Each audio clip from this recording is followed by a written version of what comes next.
this is a window. I know that may sound so obvious, but what you may not realize is you are watching this through the window of a lens. And so the concept of how much technology had to exist for a level where we would receive as much programmed information from a handheld cellular device to that of maybe what people once seen on TV. Because you think about it, when you're looking through glass, it is maybe one of the only physical barriers you could see through, unlike that of a wall with your eye. And somehow all of this in collaboration has gone to your phone, tablet device. Yet what we don't realize is what connects all of these really may seem like glass on the outside, but on the inside is really programming.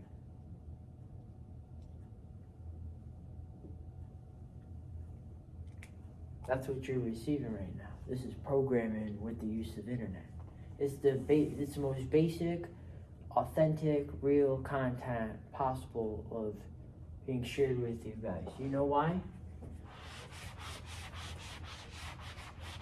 Because I realized, in a sense, there's an uphill battle that every generation that doesn't entirely know how to make use of their technology is experiencing.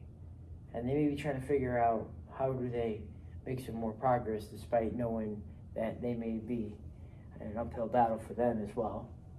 It's the fact that brain rot and attention span.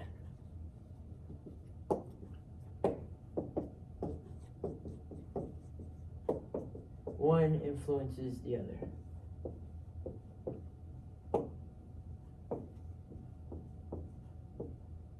I can't forget passive scrolling. I won't write about these often as I try not to fathom these existing, but it wasn't until substitute teaching that I realized not only how common this was in certain ways, but at least I know last year, for some progress people have made in their lives. Was it a conversation I had with them? I don't know. I won't give myself that kind of credit, but it's the fact that for what was brought to their attention and how they were able to use maybe this summer to think about one or two things. For somehow it seems like rapport evolved more than it did last year, yet every day consisted of positive interactions. So it's the best you could possibly hope for the good in which you can share initially on behalf of being a substitute teacher. But learning about brain rot from the middle school and the high school really opened my eyes to how much their phones have become their pacifiers, and then their Chromebooks from middle school have become their pacifiers. Yet what I've noticed is a lot more 8th graders are utilizing their phones in classes, but not always for the better.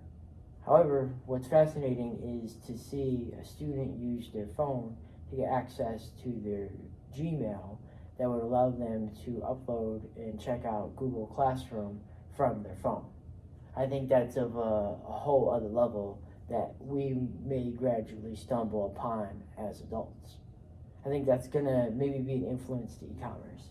But anyways, getting back to this, brain rot, passive scrolling. Brain rot, in a sense, it's really harming intelligence. Intelligence and the concept of being present. To be present is all we have. Yeah, yesterday's tomorrow is here.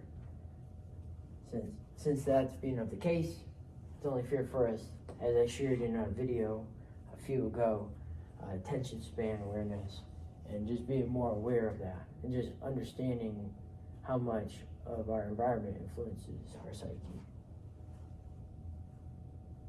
So these are just some areas, and if you don't know much about them, it doesn't hurt to search it up, understand a little bit more of cognitive development. Share a little bit about that with the suprachiasmatic nucleus. Some also call it suprachiasmatic nucleus. is the fact in which you grasp what it means, and it is also known as your body's master clock, aka circadian rhythm. Yet circadian rhythm refers to the suprachiasmatic nucleus. That's just how I said it in the first one, so it's easier to find later on.